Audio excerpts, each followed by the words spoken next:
Hi everyone, so welcome back to my channel. আমি অনেক দিন পর আবার একটা লং ভিডিও পোস্ট করছি শর্টসের পরে। এটা গণেশ পুজোর একটা ভিডিও। আমি গণেশ পুজোটা যেহেতু উইকেন্ডে পড়েছিল, আমার টুকটাক প্ল্যান ছিল যে আজকে কিছু একটু পারলে স্পেশাল আমি করব। তো আমি বেশ ভোরবেলা ঘুম থেকে উঠে গেছিলাম। উঠেই ফার্স্টে স্নান করে রেডি হয়ে আমি পুজোটাকে দিয়ে নিয়েছি। পুজো দেওয়ার পর ভাবলাম যে বাড়িতেই যখন আছি, লাঞ্চ আর ব্রেকফাস্ট দুটোর জন্য একটু স্পেশাল এমন কিছু করি যেটা আর কি ভোগও দেওয়া যাবে, আমাদের দুজনেরও হয়ে যাবে। তো ব্রেকফাস্টের জন্য আমি সেদিন নর্মাল আলুর তরকারি আর লুচি বানাবো বলে ডিসাইড করেছিলাম। ফার্স্টে আমি আলুগুলো কেটে একটু বয়েল করতে রেখে দিয়েছি, তাতে তাড়াতাড়ি হয়ে যায়। আর এই ফাঁকে আমি ততক্ষণ লুচি প্রিপারেশনটাও করে নিয়েছি। কিছুই না, মারা যেমন করে করে আমি করার চেষ্টা তেমন করেই করেছি, কারণ কি আমার ফার্স্ট টাইম এটা। তো আমার একটু টেনশন হচ্ছে, মানে নার্ভাস লাগছিলো আর কি, যে আমি পারবো কি পারবো না। দিয়ে যতক্ষণ আলুটা সিদ্ধ হয়ে গেছে আমি জল টল সব রেডি করে নিচ্ছি, কারণ একদম নতুন শিফট করেছিলাম বলে আমাদের ওয়াটার পিউরিফায়ারটা এখানে রিইনস্টল করা তখনও হয়নি। তো অ্যাকিউরেট গোল না হলেও লুচিগুলো মোটামুটি গোল হয়েছিল। প্রথম দিকে তো বুঝতে পারছিলাম না যে লুচিগুলো ফুলছে না কেন। তারপরে দুটো তিনটে হওয়ার পর বুঝলাম যে তেলটা গরম হওয়ার আগেই আমি লুচিগুলো সব দিয়ে দিচ্ছি, ওর জন্যই হচ্ছে না। তো সায়ান আমাকে বললো যে তেলটা গরম হতে দাও, তারপর তুমি আস্তে আস্তে লুচিগুলো দেবে। তো অনেক চেষ্টার পরে শেষের লুচিগুলো আমার বেশ ভালোই গোল গোল হয়েছে।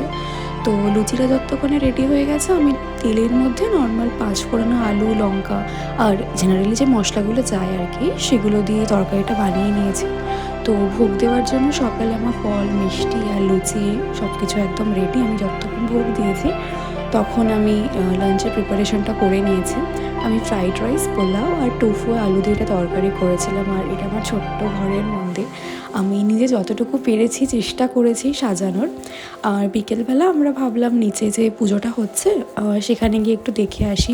আর ও বাবা, গিয়ে দেখি আমরাই সব থেকে লেট, সবাই পৌঁছে গেছে। আর এটা সেই গণেশটা আমাদের ফ্ল্যাটে যেটা পুজো হয়েছে আর কি।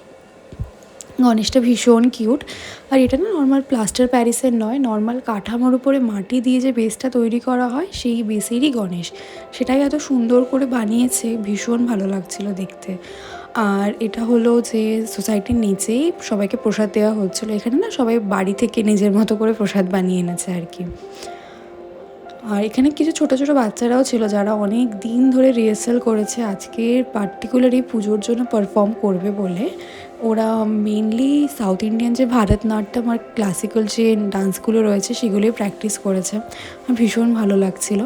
দিয়ে সব কিছু দেখে বাড়ি এসে গেছি। দেন ও বললো যে ও একটু সুজি খেতে ইচ্ছা করছে, তো আমি তারই প্রিপারেশান করছি। তো সেই সময় মা আবার ফোন করেছিল, দিয়ে ভিডিও কলে কথা বলছিলাম, রান্নাও করছিলাম। আমি প্রথমে সুজিগুলো একদম শুকনো কড়াইতে ড্রাই রোস্ট করে নিয়েছি।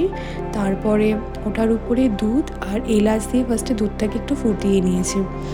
দুধটা যতক্ষণে ফুটেছে তার মধ্যে আমি আবার একটুখানি চিনি দিয়েছি। আমরা যেহেতু চিনিটা একটু কমই খাই, মানে মিষ্টিটা কমই খাই, তাই চিনির পরিমাণটা আমি একটু কম রাখারই চেষ্টা করেছি। আর বাড়িতে কথা বলতে বলতে এখানে আমাদের রাতের সুজিও ইজ অলমোস্ট রেডি। তো যতক্ষণে দুধটা ফুটেছে আমি ড্রাই রোস্ট করা সুজিটা দিয়ে দিয়েছি। আর এটা হলো আজকে আমাদের ডিনার। সকালে যা ছিল আমি তো সেটা দিয়েই ভাত খেয়েছি, কারণ আমি রুটি খেতে একদম পছন্দ করি না, আর সায়ন ভাত খায় না রাত্রেবেলা। আর এটা হলো বিসর্জনের পিকচার। এখানে 1 সপ্তাহ ধরে গণেশ পুজো হয়। তো লাস্ট 15 সেপ্টেম্বরে বিসর্জন হয়েছে। And that's it. যদি ভালো লেগে থাকে please like, share and subscribe to my channel. Till then by.